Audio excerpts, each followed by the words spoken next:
Hello and welcome to the first episode of my podcast on my YouTube channel. I thought I'll give you a short brief about how this podcast came to be before we get started with the podcast.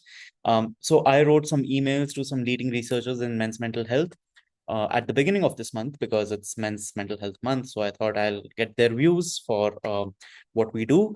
And Dr. John Oliffe, one of the leading researchers in men's mental health, was kind enough to actually say, "Why do an email interview? Let's talk on a video call." And this was with a 30-minute notice. So it was all very quick. Which is how this conversation came up, which is how this podcast, I guess it is a podcast now, came to be. So you will see a 15-minute conversation between me and Dr. John Oliffe, who's a leading researcher in men's mental health. He is the founder of Men's Health Program at the University of British Columbia. And the work that I've been doing in men's mental health over the years has been greatly influenced by the papers and the research that he has done. So it was a great opportunity to talk to him and to learn from him. And I hope that you will take something of that sort away from this podcast as well. So without further ado, here is the Yeah. podcast. Funnily enough, I was just actually reading your paper on Zoom interviews just this morning. Hey, that's a funny one because we laugh about that one a lot because we wrote that paper as a bit of fun. Like we weren't trying to say it's very light. It was not very serious at all. Anyway, everyone's reading it and citing it, and it's like the biggest cited paper we've got. And I'm like, of all the things we wrote about, it's Zoom interviews. Like, so we're a bit tongue in cheek about that one. So, Dr. John, when we're talking about men's mental health, you've been working in this field for years now, and you've done a lot of research on it. There's also popular discourse that goes around it for the general population. Do you see that there is some gap between what we know through empirical evidence and what the general population seems to believe about men's mental health? Yeah, I think I think there's a few myths, if you like.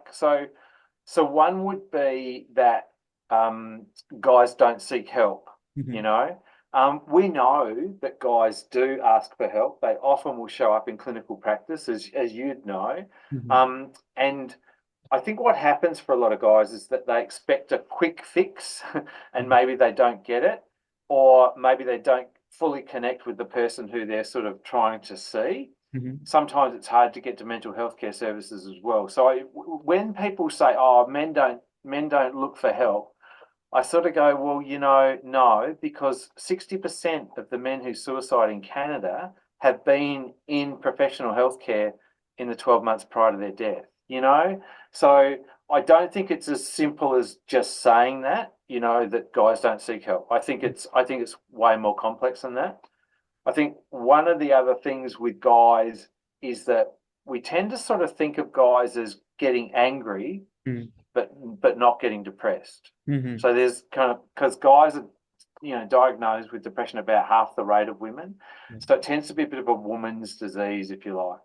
So we often we sort of just assume that guys they might get angry, but that's not depression. And the inverse is true. Much of our work suggests that guys show up in clinical practice with anger, irritability, substance use a lot of times, risk taking, over involvement in sports and work. So it's kind of interesting that there's a male phenomena around depression, and we're not necessarily picking that up clinically. So that would be one of the other myths, I Okay, think. interesting. Yeah. It's basically that depression manifests itself differently when it comes to men, which we don't always pick up on.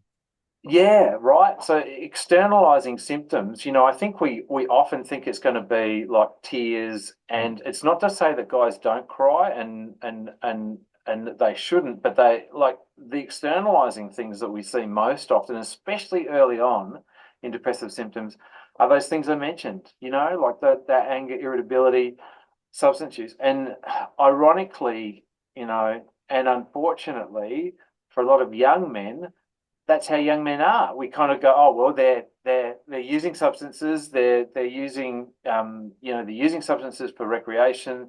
They're kind of angry because they're competitive. Kind of that comes off that way, and we're missing clinical features that are Mhm. right before us. And if we treat the aggression, that's one thing. If we treat the substance use, that's another thing. But imagine if we sort of got upstream to have a look at the depressive symptoms and then got below the surface about where those behaviors were coming from. That would be the answer. Fascinating stuff. And given the work that you have done, what do you think was the most surprising thing you learned about, being a man yourself and working on men? There are some things that we come across which just completely change how you view these things. Yeah, I look for me, I grew up at a time when it was very much rigid about how you had to be as a guy.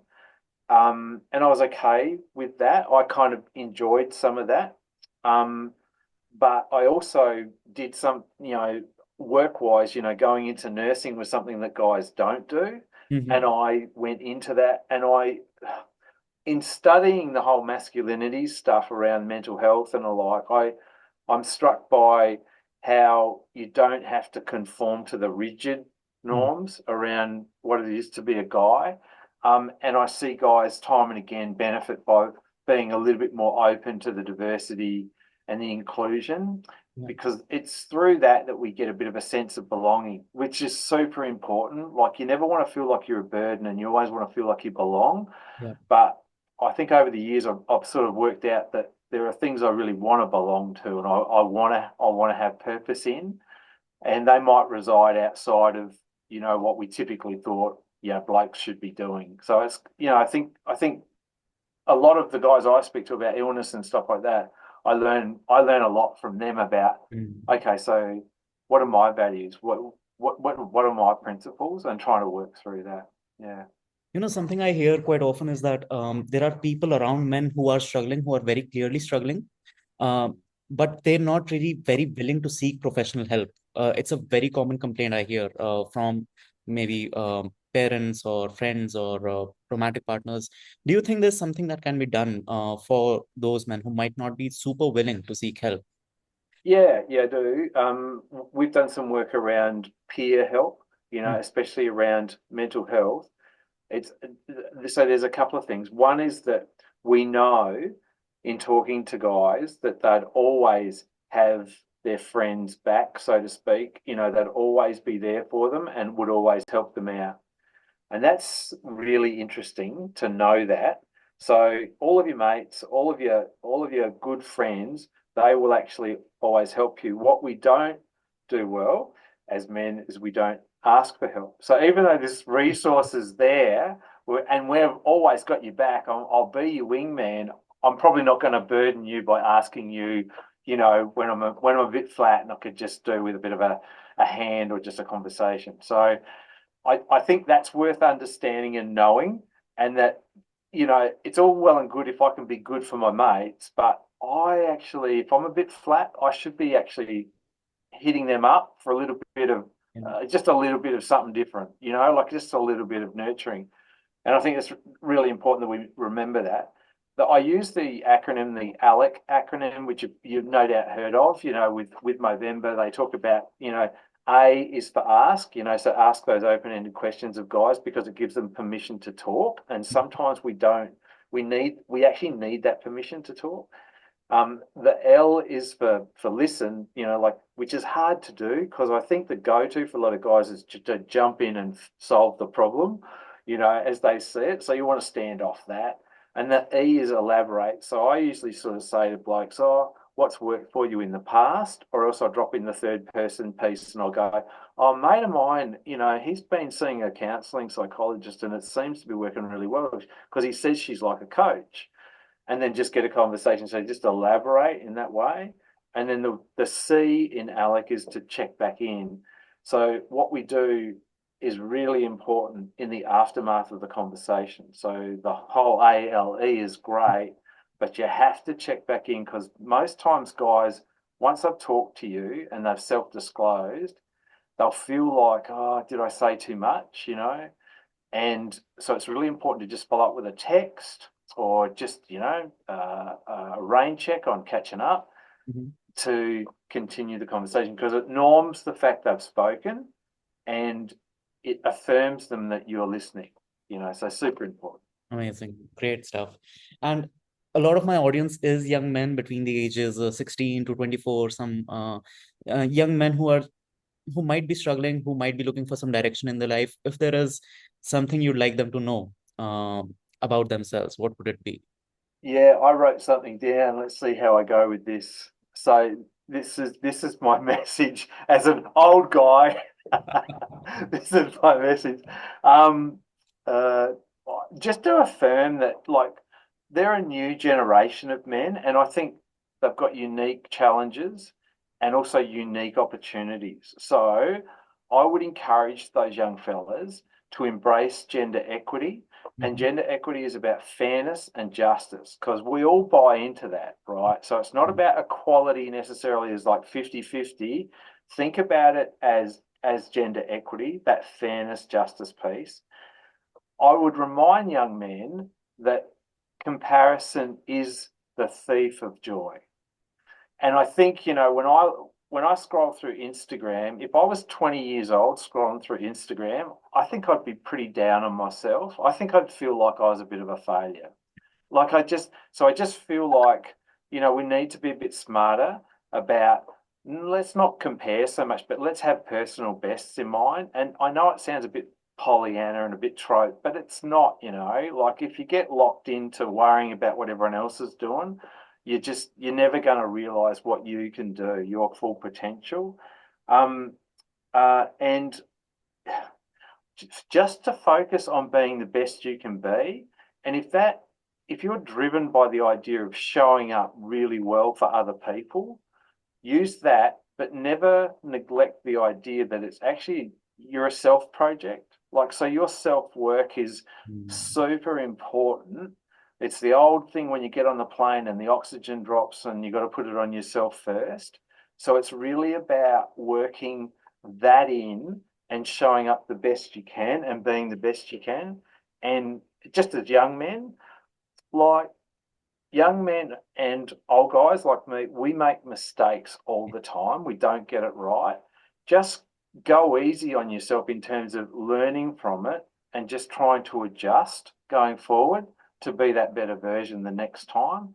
Don't put the pressure on yourself of like, lamenting all the mistakes or what you might have done better, but just, think about, what you can adjust to sort of, to move forward, in good ways.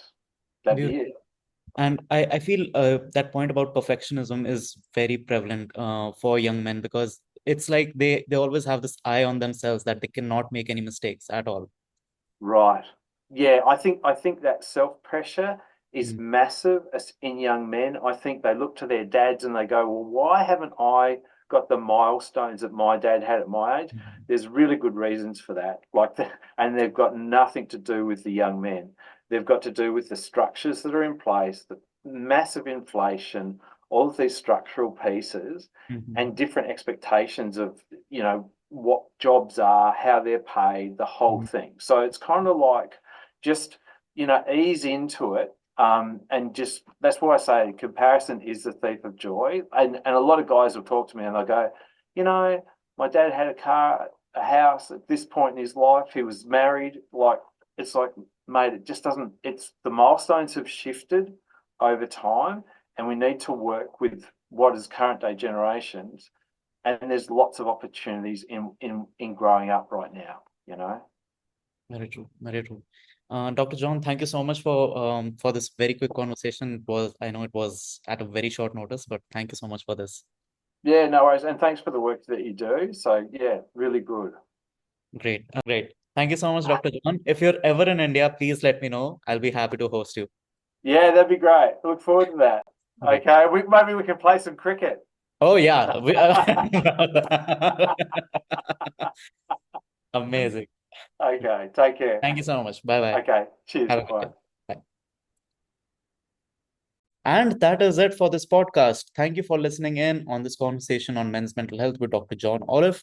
I hope you found it useful. I hope you found it valuable. And I hope you learned something new about men's mental health today. Please let me know what you thought in the comments. Don't forget to like, comment, subscribe, share, whatever is the things you do with podcasts. And stay tuned for more podcasts, more conversations on psychology, statistics, men's mental health, and a lot more on this channel. I'll see you soon. Thank you and bye bye.